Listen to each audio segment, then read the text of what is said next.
Hello everyone, this is Jimmy and welcome to episode 24 of Celestial Journey. I've put most of the finishing touches on this system. Now the jars in this interface are automatically supplied by our main AE system from here. I still only have a finite number of warded jars because I have to craft them by hand, but I mean 1500 jars should last long enough that I'm not worried about it. Plus, you don't, in theory, like you don't actually lose a jar. You know, when you use it and then empty it again, you get the empty jar back. However, looking here, we see most of our aspects have somewhere around 10 to 15 full jars. Metal up here has 140, or Terra has a lot more. Basically, the ones that come from more items have more jars. But essentially, this system is complete enough that I can leave it alone and not have to worry about it often. You know, maybe eventually I'll have to go craft more jars for it or something. But for now, I'm going to call it good enough. One recent change that's been made to the pack, though, is that there is a sharing tome. Whoops. What's it called? Tome of Shared Knowledge. It's basically what the item of the similar name was in previous versions of Thaumcraft. It lets you share your Thaumcraft research with another player. And specifically, I want to share my Thaumcraft research with a fake player. Because if I can teach a fake player how to Thaumcraft, then the fake player can click the runic matrix. And that is the last step of the runic matrix automation that we haven't done yet. Also, one more thing I want to try. Right now, I have these infusion cost stones down here. I'm thinking about swapping them over to the speed stones because now that our aspects are generated automatically, I mean, why not run the infusion faster, right? So I'm going to see if we can make this. It's a lot of advanced alchemical furnaces, but since we can repair our primordial pearl, I guess that's not a big deal. Yeah, I see no reason we shouldn't be able to craft this. Let's give it a shot. And thanks to our Essentia stocking system, I no longer have to actually check if we have all of these Essentia. I just trust that we do, which is very convenient.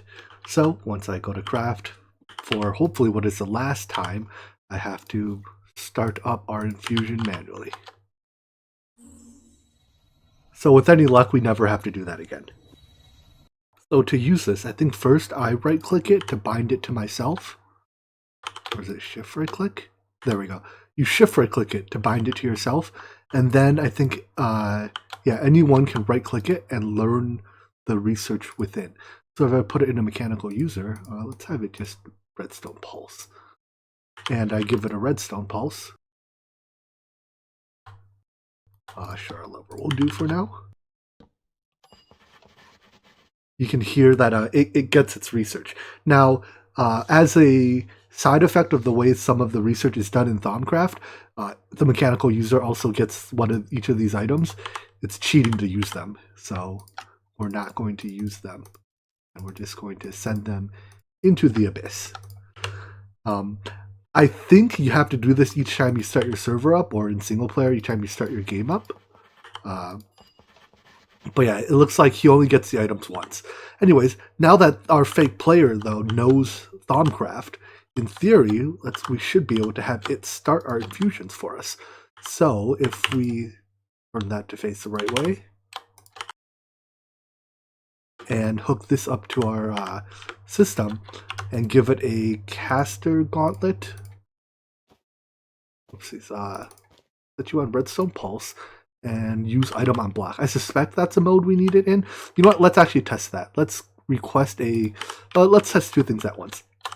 First, let's swap out our cost stones for speed stones and see if that makes a meaningful difference. I think last time we determined the stones on bottom didn't do anything, so we only need 4. Alright, and secondly, let's request a... So for the cost stones, reduce the cost by about 10%. Let's just request 1 for now. Let's see what this does to the cost. For reference, it takes 50 of each by default. So if I, once again, apply a redstone signal to it, I hope this starts the infusion. Right click, maybe activate block with item, use item. Uh-oh. Ruh-roh. Let me experiment a bit more than I was really hoping that would work.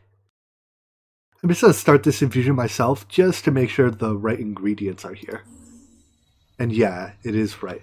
So it looks like the speed stone increases cost by about 5%, but it makes it run a lot faster. I think for this altar, because this is my on-demand altar, I'll leave it on speed, and then for any background crafting altars I make, I'll put cost reduction on them, because for background crafting, right, speed is less important, but for on-demand work, speed is a lot more important. So now I just need a way to make sure, or to get this mechanical user to actually activate the runic matrix. Well, I've gone through everything I can think of. I've tried all the modes. I've even tried left clicking, and right now I'm just permutating through all the possible things that are clickable with an ender porcupine, but it still doesn't work.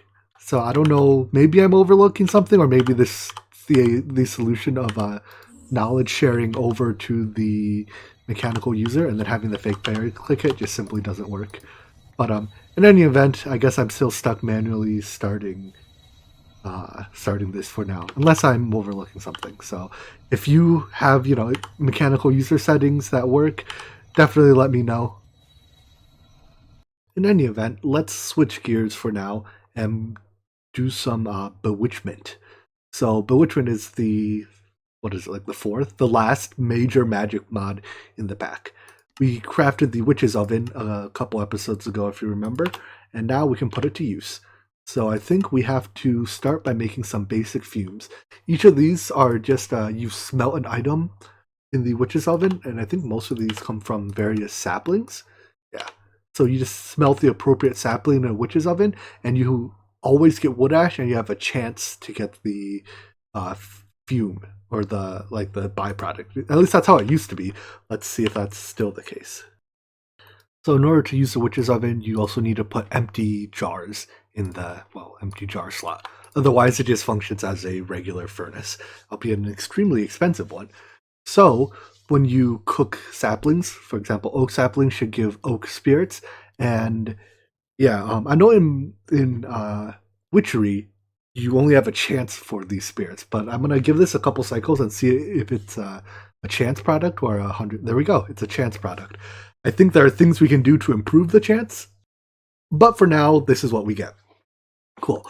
So I think we can automate it, at least kind of, with like hoppers and such. I suspect it's vanilla furnace sided, so that slot is, the sides are probably fuel, and then the top is probably regular input, and the bottom is output, is my guess. Oh, it appears to just be smart sided. Anything can go in any side.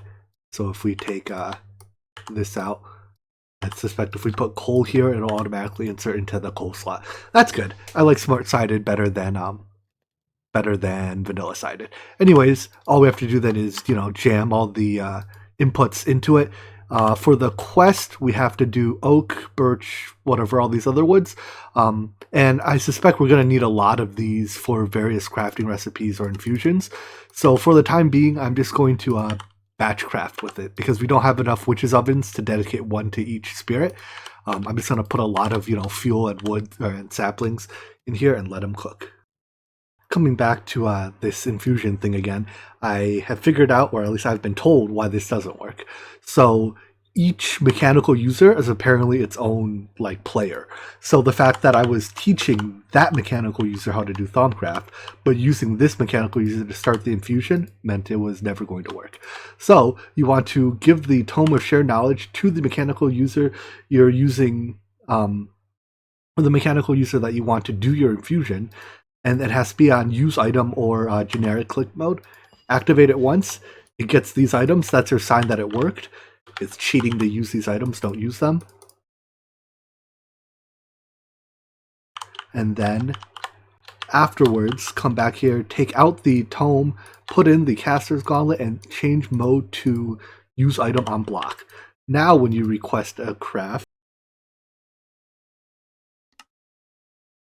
let me go make one of those really quick.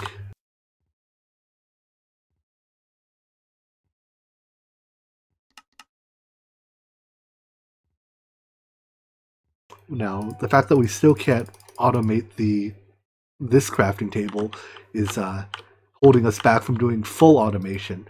But now, at least this should handle the Infusion Altar. So, when we do this, we see the items get placed here.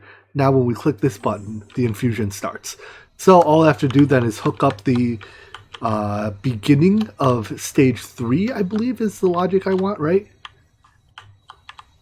Yeah, the beginning of stage 3 or the end of stage 2, whichever is easier to hook into, to activate the mechanical user. Alright, I hooked up the yellow channel here to the yellow channel here. So it should be when we enter stage 3, the signal will go redstone high, and then this is just set to click once when that happens. So let's confirm that this works. In fact, I'm going to go ahead and ask for 3, and it should make all 3 back to back without me doing anything at this point. So the items are coming in, and start. Oh, it's working! That's really exciting. All right, when this one finishes, let's make sure it'll just start the next one automatically. I've the utmost confidence that it will. And in fact, this infusion's so fast, I'm probably not even going to put a cut here. I'm just happy that this is working. This is definitely temporary. I'm told that all right, that one's done. But I'm told that there's a modular machine solution coming that'll be like the proper way to do this. So if you are at this point, don't cheat and take advantage of the fact that the Tome of Knowledge Sharing will print Essentia cells for you. Cheaters are bad people. And the second one has started. I couldn't be happier right now. So when I said that the witch's oven was smart-sided, it's also a little derpy. It's willing to put coal in both slots, which is, I guess, technically not wrong because coal can be smelted. But it's also willing to, if I take all the coal out of here, it's also perfectly willing to put empty jars in this slot, which cannot be smelted, regardless of whether I insert from the top or the side. So I think my solution to that is just going to be let's put a limited item filter. I'll insert into the side and limit it to a stack of coal and a stack of jars. That way, that way it'll never, as long as I don't run completely out of coal or jars, it'll keep, it'll preferentially complete the existing stack before going into the new one. And then for inputs, I'll just put the saplings up here. Yeah, so this way, when we run out of oak saplings and start cooking, say, birch saplings, we won't... Let's see, do I have any? I have some. We won't have the issue where sometimes it'll, randomly decide, hey, let's start cooking coal instead. Bewitchment also has a couple documentation books, which we could probably read. There's a Traveler's Logbook and a Book of Shadows. And... yeah, those are just 2 different recipes. So I'm going to make one of each. Whoopsies. I guess I have to get some of the witchery plants before I can make the Book of Shadows. I suspect that's the actual documentation book, but let's see what's in here. Okay, no, this is some of the documentation. Placeholder text, thanks. Oh, this is... the Traveler's Logbook is the Twilight Forest documentation. I don't know why it showed up when I searched Bewitchment. Oh, it doesn't. Am I crazy? I clicked this. I'm looking for the recipe for... oh, I see. Because they're both Patchouli guidebooks. I understand now. Anyways, it appears the Codex Infernalis doesn't have a recipe. So I assume the documentation is a Book of Shadows. So as we just saw, Bewitchment has a bunch of plants. Of its, from its mod. Unfortunately, most of these plants cannot be grown in crop sticks. They have to be grown regularly, and in fact you can't even right click to harvest, which is a little annoying. But I'm going to grow each of these to 10 seeds because that's what the quest book wants me to do. And then we're going to have to set up a farm for these. And because if we were to put these seeds by the Drum of the Wilds, I'll even plant one to demonstrate, they get broken by the drum. There. Because the drum harvests plants that are not in crop seeds by breaking them. So, in fact, it seems to even break it before it reaches 100% completion, which is pretty not useful. So, yeah, we can't just add them to this farm. We'll have to build a separate farm to handle the witchery seeds. So since we're going to have to build some, build the Ender IO farm for this, I'm just expanding our platform out a little bit here, thanks to our friendly builder. So my plan is to grow the seeds with the farming station. Unfortunately, the farming station only does 4 seeds per station, and we have 5 seed types at least. So it will take, or I guess we have 6 at least, so it'll take at least 2 farming stations. I still have access to bedrock axes and unbreakable hoes, which are, well, wait, why is it hoeing it into grass? Is that what the unstable hoe does? Hold on. It turns out the unstable hoe hoes dirt into grass. I need a hoe that actually turns dirt into farmland. That's not gonna work. Alright, backup plan, we'll make the unbreakable mattock. I think if you just make the entire mattock out of paper, it'll have enough modifiers for you to make it unbreakable. So yeah, a paper mattock comes with 5 modifiers. Just put reinforcement on it 5 times, which I'm currently in the process of casting the plates for, and we should be able to make unbreakable mattocks. Alright, so now with the unbreakable mattock, it actually turns the dirt into a usable farmland as opposed to grass. Cool. So, unfortunately, the farming station does not provide, it does not inherently provide growth speed bonuses to plants like it does for trees. I'm actually thinking maybe I'll make the farm smaller and just put it all in range of an imaginary time block. In fact, I think I have a spare on me. Let's see. I have 2 spares. I don't know what exactly the range of this is, but I know it's smaller than the farming station. So it looks like the imaginary time block only affects a 7x7 area, whereas with this capacitor in here, this farm is, what, like 15x15? Let's see what happens if I just drop a lower tier capacitor in. Because I think the capacitor affects the size, right? Oh, I guess I could just put 4 imaginary time blocks in as well. It's not like I can't afford the power to run it. But let's try this. Show range. Show range. Yeah, that's perfectly the size of the capacitor. Or, I mean, perfectly the size of the imaginary time block. And look at how much faster that is. So, actually, I think I'm going to make some small changes. I'm going to put 4 farming stations here, 1 over each of these water sources, so that I can grow, more crops. So I've set up all the bewitchment plants that I have so far to be grown in these 2 plots. All the wiring is run underneath, and it just dumps all the ingredients or all the grown plants into these drawers, and they're connected to our AE system via a storage bus. A storage bus. So now we should be able to craft the bewitchment book.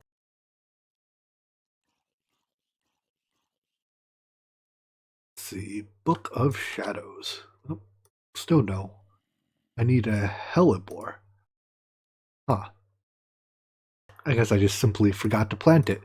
So I can plant that there. In fact, I'll lock the last quadrant empty just so that nothing gets, well, I guess even if it's locked, the farming station just decides to put stuff there. Anyways, we should be growing hellebore plants now. Let's go check. I might have to figure out whatever quadrant it was in and reset it. Alright, now we should be able to craft the book. So I don't actually know how much this mod has changed since the 1.7 version of it, but I think the concepts are the same. There's still like ritual circles. There's still the altar somewhere. Yeah, I'll read through the documentation at some point to get a better understanding of how bewitchment works. The next thing we want to do in Retreat is to make the witch's altar. To do so, looks like we need some of these spirits that we're still cooking out of our saplings. which is good. But the one thing I'm not quite sure how to get are this elder wood. Elder saplings look like they don't have a recipe and only spawn in loot chests, so I suspect maybe the tree world gens. Let me look around a bit and see if I can find elder trees. Found one. So yeah, it looks like they just world gen. If I chop the wood, I assume the leaves will decay or not. Anyways, that gave us a few saplings, and I can just go grow more out of it. So each individual craft of the Witch's Altar takes quite a while to do in the Infusion Altar, and we need 6 of them total to do anything useful. But we should be able to just set it and forget it. So now that the items get sent here, the infusion should start in just a second. And yeah, all 6 of these infusions would run end to end without any interference or monitoring needed on our side. So while the altar crafts, let's think about how we want to use the altar. The way it works is you have 6 altar blocks in a 2x3 layout. It has this thing called a spam phone call. It has this thing, sorry about that, called like altar power or something. I don't know what they call it, but basically it pulls power from plants nearby it. So we want to set it up somewhere where we can surround it with various plants and trees, and it distributes its energy to devices within a 16-meter radius. So we want to also leave room to actually put the devices. And usually what I do is I actually end up putting my altar below ground and my energy consumers above ground. So I'll probably keep doing that this time.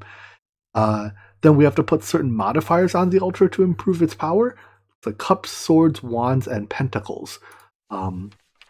There's lists here. I find it... Actually, let me double check. Usually the wiki, at least for Witchery, the wiki had more detailed information. And that is still the case. The Bewitchment wiki is, at a glance, it looks quite thorough. So for cups, we want a filled goblet is the best option available to us for now. For swords, let's see. Basically a diamond sword. Yeah, a diamond sword will suffice. For wands, Leonard's wand is the best available, but an end rod will suffice for the time being. And for pentacles, there's a lot of options. I think the best looks to be a dragon head. Did I ever get a dragon head? I did, right? I snagged one when I... Oh, looks like I did. I didn't snag the dragon head when I snagged my elytra. Big mistake.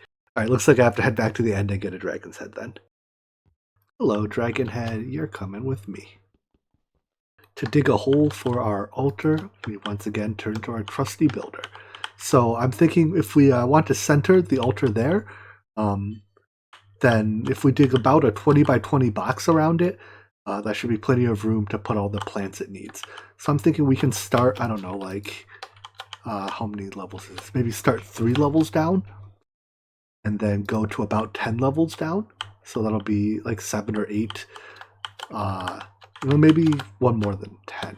I think this is 10. Let's go 11. So there'll be like 8 air blocks. Actually, no, let's...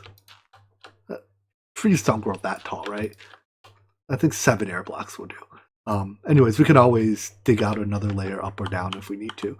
But that should define the area to void. I'm going to double check really quick to make sure I probably don't have anything there. Yeah, there's almost no way I built anything underground in that area, right? If I did, it deserves to get deleted. So void card and go. And just like that, this should dig out a large room for us. So then I have to still, I'm probably going to replace the ground with dirt and then light it up a little bit. So it looks like our altar is done crafting. All 6 of them. I think, ooh, we made an advancement. We just place them here and cover it in carpet. Sure, white carpet will do. And it should, oh, just one piece. And it forms an altar. So when we look at it, let's get rid of that waypoint first of all. Actually, we'll leave the waypoint on so I know what the altar is centered on above. When we look at the altar, or when you click it, you see that number at the bottom. The first number is like the current energy. The second number is the max energy, and the third number is the recharge rate. So the only thing that affects recharge rate are those heads. So let's grab that dragon head, And I think all you have to do is put it on the altar somewhere.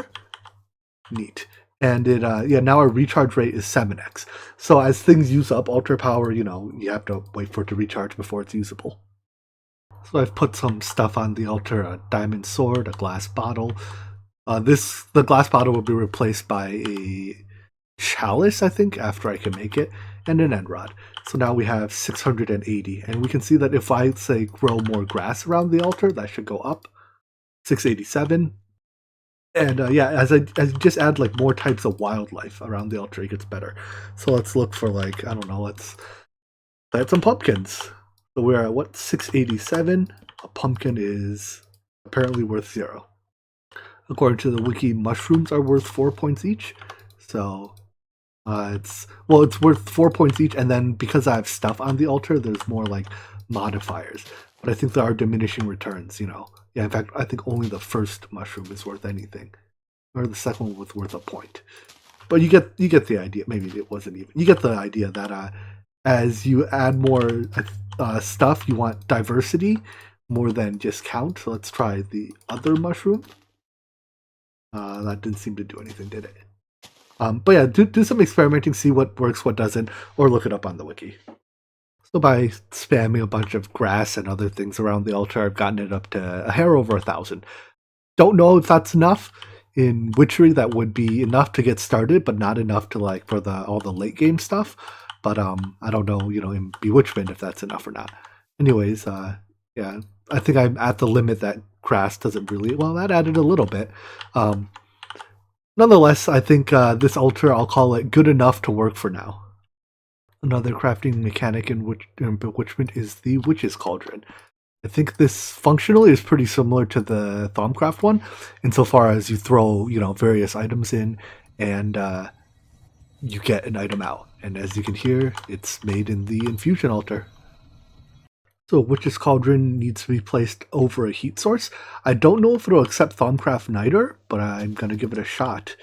If it doesn't, we can just as well use like netherrack and fire. So anyways, I think it needs to fill it with water. I suspect it does accept, I know it accepts piping. And just to test it out though, the first recipe I want to just make is tallow. And I think that's just into the cauldron, you throw 2 pieces of rotten flesh. It does appear to be boiling, so I think it does accept the niter as a heat source. So I think it's just throw them in, and we get the tallow out, and it looks like that consumes the water. So let's see about feeding it water through a conduit. It doesn't look like it connects to fluid conduits, at least not on the sides. I guess we can check the top. Nope, so it looks like we're going to have to use a mechanical user to click water bottle or water buckets on it. This might actually be slightly trickier than I expected. There doesn't seem to be a way to detect if the cauldron is full or not. I mean, you could try right-clicking it, and if you get a bucket of water, then it's obviously was full. But like none of the the block detector, like there's no states for it. It doesn't emit a comparator signal. I assume it doesn't just emit a native redstone signal. So I'm thinking what we'll have to do is we'll have to rely on the fact that if we assume an initial state, then we can also assume that every time we go to craft something in it, it'll go from that initial state to empty, at which point we have to put a new bucket of water in. It seems to boil pretty quickly, so I think we'll just do like every time one of the items that we craft in here gets detected, like we finish a craft, we'll have that send a pulse to a mechanical user that puts a new water bucket in there. While setting up the mechanical user, I discovered something pretty cool. While I am allowed to empty the cauldron by hand with a right click, the mechanical user on activate block with item mode is not. So it's on always on, and if I take the water out, it can put new water in, but apparently it's not allowed to take it out on this mode. So I don't actually have to, worry about detecting anything. I just have to wait. Oh, I see. It's only allowed to take out not boiling water. In this mode, it's not allowed to take out boiling water. But because the water boils almost instantly, like that time the water did boil instantly, it very rarely gets a chance to steal the water back out. I call this good enough, I think. One thing to keep in mind is that crafting like this, I believe, uses up your altar power slightly. So if we come and check our altar again, oh, that's really bad. You don't want to pour water here. Let's fix that. All right, let's put that back. But yeah, our altar power is slightly reduced, although that might be because I just broke a bunch of stuff. So to round this out, I have a vacuum chest set to only filter the final products, and it should be I just toss in the ingredients, the products will get sucked into there, and the cauldron gets automatically refilled. So these next two witchery plants, or bewitchment plants, torchwood and embergrass, I think they just spread through passive growth. I don't know if you have to bone meal them or anything. Let's grab some shears. But I think if we plant them somewhere where we can just let them spread, they'll just naturally over time spread to more areas. So I wonder if they're affected by tick acceleration. Doesn't seem like it. But according to the book anyways, this plant will spread. So I suspect if we just plant these here, come back in a couple minutes, we should hopefully see more than one. Well, it's been about a minute and one of them have spread once. I'm going to see if I can pick it up without shears. This might destroy the plant. It looks like we get it back. Okay. But yeah, it looks like they are not affected by tick acceleration, which is unfortunate because we're going to need a lot of these in the late game. They're used in fire gems, which are used in huge quantities to make neutronium nuggets, your first few pieces of neutronium, among other things. So, there's a lot of them all of a sudden. Maybe it is tick acceleration. I'm not 100% sure, but nonetheless, we're going to need to come up with some way to farm these at some point in the future. For now, though, I think just having a little bit is enough for us to progress. Anyways, let's wrap up this episode here. There's a lot more witchery to come. There's a lot of rituals and various minor crafting mechanics, which will be pretty fun to automate. But we'll tackle those in the next couple of days. So I hope you enjoyed this episode, and I hope to see you in the next one. Take care. Bye bye.